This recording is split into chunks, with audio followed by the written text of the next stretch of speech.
So hello class 10 students, कैसे हैं आप सब लोग। I Rajat Gawadia welcome you all to the Anand Murli institution, एक ऐसा इंस्टीट्यूशन जो देता है आपको बेस्ट क्वालिटी एजुकेशन। तो फिलहाल तक देखा जाए सर, फाइनली क्लास 9 हो चुका है सर, अब ओवर। अब आए हम क्लास 10 के अंदर, एक ऐसा पढ़ाओ जहां पर सबसे पहली बार बच्चा सामना करता है इसका, ये क्या चीज लिख रहे हो सर, बोर्ड एग्जाम। सर क्या बात कर दी सर, यही तो वो नाम है जो आजकल डरा रहा है। माँ बाप एक ही तो चीज बोल रहे हैं कि बेटा इस साल पढ़ ले, क्योंकि इस साल क्या है, बोर्ड एग्जाम्स है सर, सीबीएसई बोर्ड एग्जाम्स। और इसी के लिए सीबीएसई ने टाइम ली, और इस बार पिछले 2 सालों से देखा जा रहा है सीबीएसई बहुत जल्दी अपना सिलेबस रिलीज कर देती है।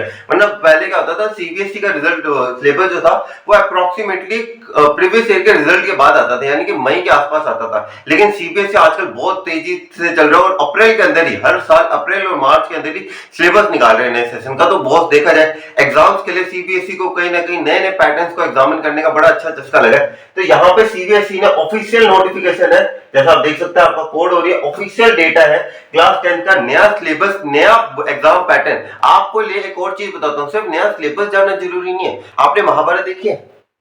महाभारत, ठीक है, महाभारत के युद्ध के अंदर एक चीज बताओ, एक उनके गुरुजी थे, तो उन्होंने क्या कहा था कि बेटा ये एक चिड़िया है, इसकी ये जो, एक सेकंड को, मेरी चिड़िया थोड़ी ऐसी है, ठीक है, कि बहुत सी चिड़िया है, ठीक है, ये चिड़िया है, इसकी आंख पे निशाना मारना है। कितने सारे आए थे लोग निशाना मारने के लिए, लेकिन एक चीज बताओ, इनमें से जीता कौन? सर जीता था हमारा अर्जुन। मैंने पूछा क्यों जीता था, क्योंकि सर उसका फोकस क्लियर था, यानी कि उसे क्या दिख रहा था, उसे बाकी से पूछा क्या दिख रहा है, पेड़ दिख रहे हैं, पत्ते दिख रहे हैं, सारी चीजें दिख रही है। अर्जुन ने क्या कहा, मुझे क्या दिख रहा है, चिड़िया की आंख दिख रही है। अब यहाँ पे अगर मैं आप लोगों से थोड़ा प्रैक्टिकली बात करूं ना, तो मान लो ये है अर्जुन का धनुष, ठीक है, मेरी ड्राइंग थोड़ी अच्छी नहीं है पर फिर भी मान लेना मैं अच्छा, एक सेकंड, हाँ, ये है एक धनुष, ठीक है, और ये है चिड़िया की आंख। अब यहाँ पे धनुष जो है, अब अर्जुन जब स्ट्रेच करेगा, मान लो आप अर्जुन की जगह, और आपको वो टारगेट दिख रहा है, आपको यहाँ पे अपना टारगेट फेंकना है, ठीक है, यहाँ पे आपको अपना टारगेट क्या करना है, थ्रो करना है। अब आप जितना ज्यादा अपने टारगेट को खींचोगे उतना ही करेक्ट निशाने पे लगेगा। ऐसा तो अगर इतना से करके छोड़ोगे तो क्या होगा, यहीं पे जाके फुस हो जाएगा। जितना ज्यादा आप अपने निशाने को अच्छे से खींचोगे, यानी कि जितना अच्छे से खींचोगे उतना ही वो एकदम परफेक्टली जाएगा वहां तक, एकदम कोई ऐसे वाइब्रेशंस नहीं होगा, ऐसा नहीं होगा बीच के अंदर फुस हो जाए। एकदम जितना ज्यादा खींचोगे उतना ही ज्यादा वो क्या करेगा, एकदम टारगेट के ऊपर लगेगा और एकदम परफेक्टली जगह लगेगा। तो सिमिलरली अब यहाँ पे थोड़ा रेफरेंस गेम बताता हूँ, ये जो तीर है ना, ये तीर है आपका इस साल का सिलेबस, इस साल का सिलेबस। जितना ज्यादा आप अपने सिलेबस को अच्छे से निचोड़ोगे, जितना ज्यादा आप अपने सिलेबस को अच्छे से निचोड़ोगे, कितना ज्यादा खींचते हो आप अपने सिलेबस को, ताकि आपकी जो नॉलेज की लिमिट है, जिसे हम कहते हैं ना मैक्सिमम नॉलेज, उस लिमिट को भी हम क्रॉस कर जाए। ठीक है, हमारा क्या है, सिलेबस की जो है ना, ये जो तीर है जिसे हम सिलेबस कह रहे हैं, इसे एकदम प्रॉपर्ली खींचना है, निचोड़ना है, ताकि हम इससे मैक्सिमम आउटपुट ले सकें। और जैसे हम इसे छोड़ें तो ये एकदम क्या लगे, एकदम टारगेट पे लगेगा। अब ये टारगेट पता है क्या, ये है आपका पेपर पैटर्न, ये है आपका पेपर पैटर्न, यानी कि आपको पता होना चाहिए कि बॉस अगर मैं मेहनत करूं तो मुझे किस हिसाब से मेहनत करनी है। अगर मान लो कि अब जैसे आपके पहले क्या होता था, रीडिंग पैसेजेस की वैल्यू बहुत कम होती थी, बच्चे ज्यादा ध्यान नहीं देते थे। आजकल रीडिंग की वैल्यू बढ़ गई, ठीक है, अब बच्चे को पता ही नहीं, वो सारे राइटिंग के टॉपिक कर रहे हैं कि भाई सिलेबस के अंदर क्या क्या राइटिंग के टॉपिक है और किस प्रकार के क्वेश्चंस आएंगे, क्या इन दो क्वेश्चंस के बीच में चॉइस आएगी, तो जो मुझे कम आता है वो से मैं छोड़ दूं, जो ज्यादा उससे मैं ज्यादा, उससे परफेक्ट बन जो उसके अंदर, ये सारी की सारी चीजें बताएंगे आपको पेपर पैटर्न।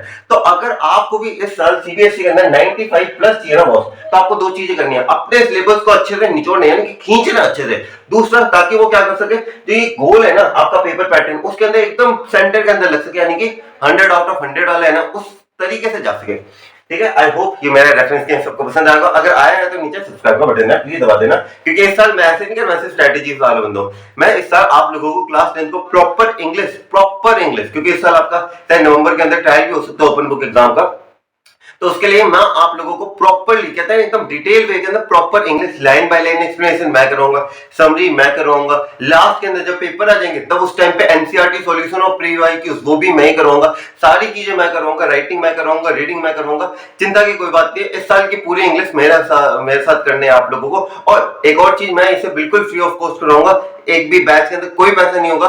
जब मर्जी आपका मन करे मुझसे कांटेक्ट कर सकते हो, मेरे इंस्टाग्राम की आईडी यहाँ पे आ गई होगी, इंस्टाग्राम पे जाके सर्च कर लो रजत गावड़िया, मैं अनोखा प्राणी हूँ, मेरे अलावा और कोई नहीं है। ठीक है, तो अब चालू करते हैं, हमारे थोड़ा सा ब्रीफ दे देते हैं हम आप लोगों को किस किस प्रकार से आपका 80 मार्क्स का पेपर डिवाइड है। तो आपके 80 मार्क्स के पेपर के अंदर 20 नंबर के आएंगे आपकी रीडिंग स्किल्स, ठीक है, आपका भी बता देता हूँ, आपके क्या होगा, आपका जो पेपर है वो 3 पार्ट्स के अंदर डिवाइडेड है, ठीक है। 80 मार्क्स का टोटल पेपर होता है 80 मार्क्स का। अब इस 80 मार्क्स को डिवाइड करा गया, पहला पार्ट है 20 मार्क्स। अब ये 20 मार्क्स है आपके किसके, रीडिंग के। किसके हैं ये, रीडिंग सेक्शन के अंदर 2 पैसेज मिल जाएंगे शायद आपको भी, अभी हम देख लेते हैं रीडिंग। दूसरा है आपका राइटिंग, दूसरा क्या है आपका राइटिंग, ये भी 20 मार्क्स का ही है, ठीक है। और लास्ट और जो मोस्ट इंपॉर्टेंट वो है आपका लिटरेचर। लिटरेचर आता है आपका 50% पेपर, यानी कि 40 मार्क्स। इन तीनों को कंबाइन करो तो 80 मार्क्स, यानी कि आपके हर एक सेक्शन कितना ज्यादा इंपॉर्टेंट है आप देख सकते हो। किस किस प्रकार से क्वेश्चन आने वाले वो सॉरी मैं आपको भी बता देता हूँ, ठीक है। Let's go. तो सबसे पहले सेक्शन ये रीडिंग की बात कर लेता हूं। आपके पास यहाँ पे 2 पैसेजेस आएंगे। कैसे पैसेजेस आएंगे, 2 पैसेजेस आएंगे। सबसे पहला पैसेज तो होगा आपके पास एक नॉर्मल पैसेज, ठीक है। एक नॉर्मल पैसेज होगा 400 से 450 वर्ड्स का, छोटा मतलब इतना ज्यादा बड़ा नहीं समझो, 400 450 बहुत छोटा सा पैसेज होता है। एक पैसेज आएगा जिसके अंदर अब आपको एक और चीज, अब पेपर पैटर्न समझने का महत्व समझो।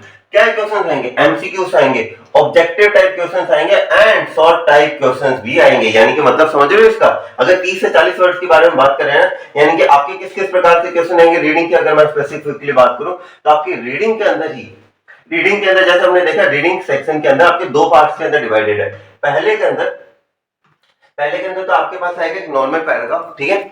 एक नॉर्मल पैराग्राफ आएगा नॉर्मल, और एक आएगा आपके पास केस स्टडी बेस्ड। सर ये केस स्टडी क्या होती है, ये सर केस स्टडी बड़ी ही मस्त चीज होती है, अभी बता देता हूँ। नॉर्मल जो है, अब इसके अंदर पहले तो क्वेश्चन देख लो किस किस प्रकार से आएंगे। इसके अंदर आपको एमसीक्यूज मिल सकते हैं 1 नंबर वाले, इसके अंदर आपको खुद से लिखने वाले क्वेश्चंस भी मिल सकते हैं, ठीक है। यानी कि जो एक एक लाइन वाले होते हैं ना, वेरी शॉर्ट, आपको यहाँ पे वेरी शॉर्ट भी मिल सकते हैं, और मैक्सिमम आपको शॉर्ट आंसर भी मिल सकते हैं, कितने नंबर के, 2 नंबर वाले, ठीक है। तो यानी कि आपको पता चल गया एमसीक्यू 1-1 नंबर वाले भी आ सकते हैं, वेरी शॉर्ट जो 1-1 लाइन वाले होते हैं वो भी क्वेश्चंस आ सकते हैं, और शॉर्ट क्वेश्चन जो 2-2 नंबर वाले होते हैं जिन्हें 30 से 40 वर्ड्स के अंदर आंसर करना होता है वो भी आ सकते हैं, ठीक है। पता चल गया किस किस प्रकार से आपके क्वेश्चंस आने वाले हैं। और अभी इसका और डिटेल जब हमारे सैंपल पेपर आ जाएंगे ना, उसके अंदर हमें और पता चल जाएगा। उसके अंदर हमें पता क्या पता चलेगा कि एमसीक्यूज कितने आएंगे, 2 एमसीक्यूज आएंगे, 3 एमसीक्यूज आएंगे, उसके अंदर पता चल जाएगा। अभी हमें ये पता है, अभी इससे हमारा क्या फायदा होगा, क्योंकि इस टाइम हम ये समझ जाएंगे भाई ठीक है एमसीक्यूज हमें अब जो पैसेज करने हैं ना, उसके अंदर ऐसे पैसेज करने हैं जिसमें एमसीक्यूज भी हो, वेरी शॉर्ट भी हो और शॉर्ट भी हो, ठीक है। यहां तक क्लियर है। अब सर नॉर्मल वाला तो आ गया समझ में, ये केस स्टडी क्या है यार सर, ये बता दो। मैं क्या केस स्टडी पता क्या होती है, आपके पास आएगा एक केस। अब सर ये क्या है, केस स्टडी के अंदर केस आएगा। अब बात सुनो, आपने कभी ये एक डायग्राम बनाना देखना, कभी देखे ये डायग्राम्स? अरे हाँ सर ये तो बनाते थे पहले मैथ्स के अंदर। ऐसे डायग्राम्स आएंगे, यहाँ पे आपके पास डायग्राम्स आएंगे, यहाँ पे मतलब मान लो ऐसे इसी टेबल को बना रहा हूँ, ऐसी टेबल आ गई, यहाँ पे बता दी कंट्री का नेम बता दिया, यहाँ पे कंट्री, उनकी जीडीपी बता दी, जैसे इंडिया, चाइना, पाकिस्तान, इनका नाम ले लिया, इनकी जीडीपी यहाँ पे मेंशन कर दी कि भाई इनकी कितनी जीडीपी है, और यहाँ पे ग्राफ के थ्रू दिखा दिया। अब ये पूछेंगे क्या, ये पूछेंगे कि बॉस मान लो जैसे अगर चाइना मान लेते हैं, इंडिया की जीडीपी है वो हाईएस्ट है, चाइना की उससे लोएस्ट है, और पाकिस्तान की सबसे मतलब है क्या नाम कहते हैं बिलो एवरेज है, ठीक है।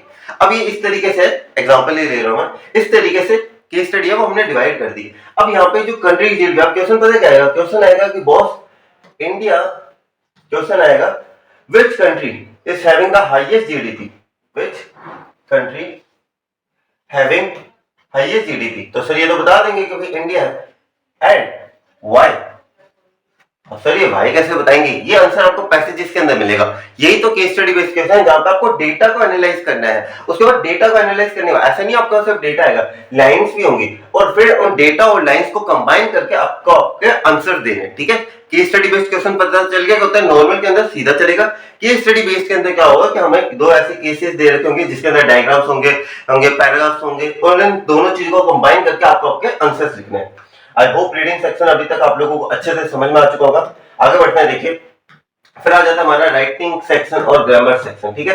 ये भी 2 पार्ट्स के अंदर है डिवाइडेड। ये देखिए तो आपका राइटिंग पार्ट है ना, राइटिंग एंड ग्रामर, ये 2 पार्ट्स के अंदर डिवाइडेड है, ठीक है। 20 नंबर का ये टोटल, और 20 नंबर के अंदर 20 मार्क्स है, और ये 20 मार्क्स जो है ये 2 पार्ट्स के अंदर डिवाइडेड है, पार्ट 1 और पार्ट 2। पार्ट 1 का नाम क्या बताओगे, राइटिंग, ठीक है। पार्ट 1 का क्या नाम है, राइटिंग है, और पार्ट 2 के अंदर है आपकी ग्रामर। क्या है, आपकी ग्रामर है। अब ये दोनों ही कितने मार्क्स के हैं, 10 मार्क्स की ग्रामर आएगी आपकी, और 10 मार्क्स की आपकी आएगी राइटिंग सेक्शन, ठीक है। ये इस तरीके से डिवाइड है। अब सर ग्रामर के अंदर क्या आएगा, मैं कह रहा हूँ उसके अंदर आपके पास आएंगे 12 क्वेश्चंस। कितने क्वेश्चंस आएंगे? 12 क्वेश्चंस आएंगे, जिनमें से आपको कोई भी एनी 10 को अटेम्प्ट करना है, यानी कि 12 क्वेश्चन देंगे जिनमें से 10 को अटेम्प्ट करना है। पर क्वेश्चन 1 नंबर का होगा। अब सर इसके अंदर ग्रामर में क्या क्या पूछा जाएगा, तो देखिए डिटरमाइनर्स पूछे जाएंगे आपसे, टेंसेस, पास्ट, प्रेजेंट। ये आपका ऐसे क्वेश्चन दे सकता है कि एक सेंटेंस दे दिया, इसे पास्ट परफेक्ट में बना के दिखाओ, इसे पास्ट कॉन्टिन्यूअस में बना के दिखाओ। इस तरीके से मोडाल्स जैसे होता है ना, will, shall, may, might, must, ये जो जितने भी होते हैं, मेरे हिसाब से 14 मॉडल्स होते हैं आपके सिलेबस के अकॉर्डिंग, वो मैं आपको अच्छे से करवाऊंगा। ठीक है, सब्जेक्ट वर्ब आ जाएगा आपका, रिपोर्टेड स्पीच, ये बहुत ज्यादा इंपॉर्टेंट है, बहुत रिपोर्टेड स्पीच आ जाएगी जिसमें आपका कमांड है, रिक्वेस्ट, स्टेटमेंट टाइप और क्वेश्चन टाइप, ये सारी चीजें मैं अच्छे से करवा दूंगा, चिंता की कोई बात नहीं है। अब बॉस आते हैं सर राइटिंग के अंदर क्या क्या आएगा, ये देखिए जैसे इसके अंदर भी लिखा है, देखा आपको किस किस तरीके से क्वेश्चन आएंगे, गैप फिलिंग आएगी, एडिटिंग आएंगे, ट्रांसफॉर्मेशन, एक्सरसाइजिंग आएंगे, और यहाँ पे जैसे देख सकते हो 12 क्वेश्चन आएंगे। ठीक है, जिनमें से आपको कोई भी 10 को अटेम्प्ट करना है। कितने क्वेश्चन आएंगे? 12, जिनमें से आपको कितनों का अटेम्प्ट करना है? Any 10। 12 questions will have to be attempted. 10 out of 10, 10 question आपको 12 में से अटेम्प्ट करने होंगे। अब देखिए राइटिंग के अंदर आपके पास आएंगे सिर्फ 2 क्वेश्चन। ठीक है, 2 क्वेश्चन आएंगे राइटिंग के अंदर। पहला आएगा आपके पास एक formal, writing a formal letter based on given situation. एक फॉर्मल लेटर आएगा आपके पास जिसके अंदर आपको देखना one of the 2 questions to be answered. यहाँ पे 2 क्वेश्चन दिए जाएंगे आपको, और दोनों ही कौन से होंगे? Formal letter. ठीक है, तो बॉस इनफॉर्मल की प्रैक्टिस नहीं करनी इस साल हमें। इस साल हमें किसकी प्रैक्टिस करनी है? ओनली फॉर्मल लेटर्स की। ठीक है, अब इससे मदद मिलती है क्या? पता चल गया कि यार अब इनफॉर्मल को तो हाथ ही नहीं लगाना, अब क्या करना है? फॉर्मल लेटर करने हैं। इसके अलावा दूसरा आपका फेवरेट क्लास 10 का एनालिटिकल पैराग्राफ। बॉस ये जो है ना, ये बड़ा मस्त है, वो दोनों ही 5-5 नंबर के हैं। ठीक है, एनालिटिकल पैराग्राफ। देखिए क्या क्या है, दूसरा क्वेश्चन आएगा आपका एनालिटिकल पैराग्राफ, जिसके अंदर आपको कोई भी मैप दे दिया, चार्ट दे दिया, ग्राफ दे दिया, क्लूज दे दिए, जिनके बेसिस के ऊपर आपको एक पूरा पैराग्राफ सा लिखना है। ठीक है, ये दोनों क्वेश्चंस कैसे कैसे करना है हम हम आने वाली वीडियोस के अंदर जैसे ये टॉपिक्स होते हैं हम इन्हें करवा देंगे, चिंता की कोई बात नहीं है। अब सर जिसके ऊपर हमारी निगाहें टिकी हुई थी, अब बारी है लिटरेचर की बॉस लिटरेचर के अंदर क्या क्या आने वाला है तो मैं आपको बता देता हूँ। लिटरेचर का पहले सिलेबस देखते हैं अपने। ठीक है, हाँ ये आ गया हमारा लिटरेचर का सिलेबस। कुल मिला के 9 प्लस 10 19, 19 प्लस 9 कितना हो गया? 19 प्लस 9 28। सर क्या बात कर रहे हो सर, इतना ज्यादा सिलेबस कैसे करेंगे हम? पर मैं कहूँ ज्यादा बड़ा है नहीं चैप्टर, और बहुत प्यारे प्यारे से चैप्टर है, ज्यादा कुछ है नहीं। अब मैं आप लोगों को मार्क करवा रहा हूँ, अपनी बुक को अच्छे से ओपन करो, अपनी बुक के अंदर मार्क करो, और कुछ चैप्टर ज्यादा इंपॉर्टेंट है जो पिछले कई सालों से सीबीएसई उनसे कहता है कि अगर 2 चैप्टर्स है ना तो उसमें से एक पर्टिकुलर चैप्टर को सीबीएसई बार बार प्रेफर करे, तो कुछ इंपॉर्टेंट चैप्टर्स हैं वो भी मैं बता दूंगा ताकि उनके ऊपर हम ज्यादा ध्यान देकर पढ़ सकें। ठीक है, तो सबसे पहले चैप्टर आता है लेटर टू गॉड। काफी बच्चे पढ़ भी चुके होंगे। लेटर टू गॉड एक किसान होता है जो भगवान के प्रति अपनी एक आस्था को प्रकट करते हैं कि सर मुझे कुछ पैसों के लिए क्या नाम लेते हैं, मैं इस साल मेरा जो क्रॉप है वो अच्छे से होगी नहीं, मुझे कुछ पैसों की जरूरत है, और बड़े एक कॉमेडी सीन हो जाता है। वो कॉमेडी सीन क्या होता है वो आपको देखना है। ठीक है, Nelson Mandela long walk to freedom, most important chapter, से मार्क कर लो बॉस। सीबीएसई जो मैंने सीबीएसई 6 नंबर का जो क्वेश्चन पूछती है ना, ये तो सीबीएसई का फेवरेट चैप्टर है, Nelson Mandela long walk to freedom. 6 number का क्वेश्चन यहीं से आने वाला है आपका। ठीक है, इस चैप्टर को जितना मजबूत हो सके उतना मजबूत रखना है। फिर 2 स्टोरीज अबाउट फ्रैंक, ये भी अच्छा क्वेश्चन है, इंपॉर्टेंट कह सकते हो काइंड ऑफ, पर इतना ज्यादा नहीं है। From the diary of Anne Frank. ठीक है, यहाँ पे 2 स्टोरीज होती है। सबसे पहली होती है एक बर्ड की, वो किस तरीके से उड़ना सीखते हैं, और दूसरा एक ब्लैक एरोप्लेन की, कि जब एक ऐसी सिचुएशन आ गई जहां पे कोई पर्सन मतलब खो चुका है बादलों के अंदर, वहां पे कैसे उसे मदद मिली और कैसे उसने लैंडिंग करवाई। ठीक है, रनवे 34 जैसी मूवी है ये। फिर from the diary of Anne Frank, बहुत ये एनी फ्रैंक का तो आपने नाम सुना होगा, एक बहुत ही कॉमेडी टाइप है और उसमें मजा भी आएगा। फिर glimpses of India, this is the yet another most important chapter, क्योंकि यहाँ पे पता है क्या, ये जो आपका चैप्टर है ग्लिम्पसेस ऑफ इंडिया, ये 3 पार्ट्स के अंदर डिवाइडेड है। कितने पार्ट्स में डिवाइडेड है? ये 3 पार्ट्स के अंदर डिवाइडेड है।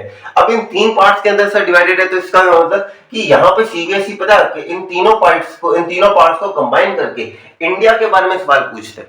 ठीक है, इसके अंदर क्या होता है, इंडिया के ग्लिम्पसेस ऑफ इंडिया को 3 पार्ट्स के अंदर डिवाइड करा गया है, और इन तीनों पार्ट्स को कंबाइन करके सीबीएसई क्वेश्चन पूछता है। ये भी मोस्ट इंपोर्टेंट है, 6 नंबर की कैटेगरी का है। फिर मिजुअल द ऑटो, एक पेट की कहानी है कि कैसे एक मालिक अपने पेट को देखता है। मैडम राइट द बस, बहुत ही ज्यादा कॉमेडी है ये, इससे ज्यादा कॉमेडी चैप्टर आपको कुछ मिलेगा नहीं था। Sermon at Banaras, life lesson है, इसके अंदर भी आप मान लो आराम से आपको अच्छा 6 नंबर का क्वेश्चन बनने के लायक है ये भी। और द प्रपोजल, इसके अंदर है कि ठीक है यार, इतना मतलब वो नहीं कह सकते कि मोस्ट इंपोर्टेंट, बट ठीक है kind of important but not that much, ठीक है। तो अभी तक मैंने आपको प्रॉपर चैप्टर्स बता दिए कि चैप्टर्स के अंदर कौन कौन से आ रहे हैं, जिनमें से मैंने आपको दो चैप्टर्स के प्रति बहुत ज्यादा क्या है, एक तो ग्लिम्पसेस ऑफ इंडिया को अच्छे से करना है और Nelson Mandela long walk to freedom, ये भी अच्छे से होना चाहिए बॉस, ठीक है। अब आगे बढ़ते हैं पोएम्स की तरफ, ठीक है। अब देखो पोएम्स आपकी है 10, ठीक है। पोएम्स 10 है, बहुत छोटी छोटी सी पोएम है और बहुत आसान वाली पोएम्स है, ऐसे नहीं कि बहुत टफ है ऐसे वैसे, ठीक। Dust of snow, fire and ice, इन दोनों को एक ही पोएम मान लो क्योंकि दोनों ही लिखे किसने, रॉबर्ट फ्रॉस्ट ने। मोस्ट इंपोर्टेंट पोएम्स के कैटेगरी के अंदर आप इन्हें डाल सकते हो, ठीक है। बहुत अच्छी पोएम्स है, ये आपको जिंदगी जीने के बारे में बताती हैं दोनों पोएम्स, ठीक है। इंपॉर्टेंट थी 6 नंबर की कैटेगरी के अंदर ये। फिर टाइगर इन द जू, ये सीबीएसई की फेवरेट है, ये तो बॉस इसे तो मैंने अलग पेन से हाईलाइट कर देता हूं, ये तो है सीबीएसई की फेवरेट है। हर साल सीबीएसई इसमें से तो एक क्वेश्चन देता ही देता है, सीबीएसई की फेवरेट है ये, ठीक है। How to tell wild animals बहुत ही कॉमेडी है, जिस तरीके से आप लोगों ने आज तक भी जानवरों को देखा नहीं होगा उस नजरिए से देखोगे जानवरों को। द बॉल पोएम, एक बच्चा जिसने अपनी बॉल, एक छोटे बच्चे के लिए उसकी जो प्रीशियस थिंग्स होती हैं जब उनसे दूर जाती है तो उनकी इमोशनल स्टेट क्या होती है, वो हम इस चैप्टर के अंदर पढ़ेंगे। ये आप लोगों इस चैप्टर से सबसे ज्यादा रिलेट कर पाओगे, सर आने के भी इसके चांसेस है 6 नंबर के। अमेंडा, अमेंडा के अंदर क्या है कि एक बच्ची है आपकी और मेरी तरह, जिसकी मम्मी उसे बहुत डांटती है और वो बच्ची कहती है यार, और वो अपने ख्यालों में डे ड्रीमिंग कर रही है, ठीक है। बहुत अच्छा चैप्टर है। द ट्रीज, पेड़ों को मत काटो, फॉग अच्छा है ये भी। The tale of custard the dragon, ये जो है ना ये भी आपको ना दो मजेदार पोएम्स है, एक तो how to tell wild animals और the tale of custard the dragon, बहुत ही ज्यादा फनी है ये, इन्हें पढ़ते हो आपके चेहरे में जरूर मुस्कान आएगी। और फॉर एनी ग्रिगोरी की बाहरी सुंदरता ही कुछ नहीं होती, अंदरूनी सुंदरता बहुत महत्वपूर्ण है, ठीक है। ये आपके पॉइंट्स मैंने बता दी, एक बार देख लो कौन कौन सी पॉइंट्स है, अच्छे से देख लो बॉस और मार्क कर लेना। इनमें से दो इंपॉर्टेंट बताई मैंने, एक तो डस्ट ऑफ स्नो और फायर एंड आइस, इन दोनों को कंबाइन करके आ जाता है टाइगर इन द जू और यहाँ पे अमांडा वाली, ठीक है। अब चलिए आगे बढ़ते हैं, हम बढ़ जा आगे, क्या हो गया, अच्छा इरेजर है, हाँ चलो। अब आते हैं आपका footprints without feet, sir syllabus बहुत ज्यादा बड़ा होता जा रहा है, घबराने की कोई बात नहीं है, हम अच्छे से देखो, मैं आप लोगों के ऊपर कोई प्रेशर नहीं करूंगा, मैं आपको अगर देखा जाए महीने के अंदर भी आपको 2 या 3 चैप्टर्स ही कराऊंगा, जिससे अंदर क्या होगा कि आप है ना मैथ्स भी अच्छे से कर लोगे, एसएसटी भी अच्छे से कर लोगे, साइंस भी अच्छे से कर लोगे, हिंदी भी अच्छे से कर लोगे, चिंता की कोई बात नहीं है, तो घबराना भी नहीं है, ठीक है। अब आ जाते हैं हम अपने फुटप्रिंट्स विदाउट फीट के ऊपर, नो भयंकर चैप्टर, ठीक है। सबसे पहले आ जाता है अ ट्रिम्प ऑफ सर्जरी, लोग खाते रहते हैं, मोटापा चढ़ता रहता है, उसके ऊपर है, लेकिन एक मैन के ऊपर नहीं, एक डॉग की कहानी है ये, ठीक है। द थीफ स्टोरी, 2 जने हैं, एक का नाम अजय है, दूसरे का नाम मुझे याद नहीं आ रहा, तो ये 2 जने हैं, इनमें से एक चोर है जो क्या नाम लेते हैं, कहानी भरोसे के ऊपर है कि जो उसका मालिक होता है वो उस पर भरोसा करता है, लेकिन वो बीच में उसका भरोसा तोड़ के भाग जाता है, और जब वो वापस आता है उसे रियलाइज होता है इस मालिक ने मेरे ऊपर भरोसा करा है, मैं पैसों से सब कुछ खरीद सकता हूँ लेकिन एक आदमी का भरोसा नहीं खरीद सकता, ठीक है। द मिडनाइट विजिटर, ये तो भैया बस मतलब कहो ना इतनी मस्त है ना ये, एकदम वो कहते हैं ना डिटेक्टिव टाइप है ये, ठीक है। डिटेक्टिव टाइप पूरी मूवी है एकदम, आपको सिंचन की मूवी नहीं है डिटेक्टिव वाली, आपको वो याद आ जाएगी इसके अंदर, ठीक है। क्वेश्चन ऑफ ट्रस्ट के अंदर देखो भैया, चोरों के भी उसूल होने चाहिए, जैसे हम कहते हैं ना कि हमारे खानदान के कुछ उसूल हैं, वैसे चोरों के भी कुछ उसूल होने चाहिए, बहुत कॉमेडी चैप्टर है। फुटप्रिंट्स विदाउट फीट, ये थोड़ा इविल चैप्टर है, मैं इसे कहूंगा इविल चैप्टर है ये, ईविल के क्योंकि इसके अंदर बहुत ही ज्यादा मतलब कह सकते हैं कि सीबीएसई को कोई चैप्टर हटाना चाहिए तो उसे पक्का हटाना चाहिए। आई होप मेरी आवाज सर तक पहुंचे किसी सीबीएसई तक, इस चैप्टर्स को हटाओ, इससे बढ़िया इन बाकी सारे चैप्टर्स को देखो कितना पॉजिटिव है, ये कल्ला नेगेटिव चैप्टर है सच बताऊं तो, इसे पढ़ाने मुझे भी मजा नहीं आता पर पढ़ना पड़ेगा आप लोगों को भी। The making of a scientist, एक छोटा सा बच्चा किस तरीके से साइंस के प्रति अपनी रुचि को एक्सप्लोर करता है। द नेकलेस के अंदर है कि अगर आपको क्या नाम लेते हैं सच का सामना करना चाहिए, ऐसा नहीं कि आप झूठ बोल बोल के सच से बचते रहो, एक चैप्टर आपको ये सिखाएगा कि सच का सामना करो। एक महिला होती है जो अपने दोस्त से बोरो कर लेती है एक चीज लेकिन वो घुमा देती है, और इंस्टेड ऑफ सच बताने के चक्कर में वो क्या करती है, उसे चीज जो नेकलेस मिला था वो था आर्टिफिशियल, उसे रियल का बना के वो उसे दे देती है और अपनी जिंदगी के 20 साल बर्बाद कर देती है, ठीक है। भोली किस तरीके से एक छोटी सी बच्ची जिसके माँ बाप ने हमेशा उसे नकारा कि तू किसी काम की नहीं है, तू तो लड़की है, तेरी तुझसे शादी भी कौन करेगा, वो किस तरीके से एक टीचर बनी, उसकी कहानी है ये। And the book that saved the earth, ये तो सबसे ज्यादा कॉमेडी है, बहुत ही ज्यादा कॉमेडी चैप्टर है, ठीक है।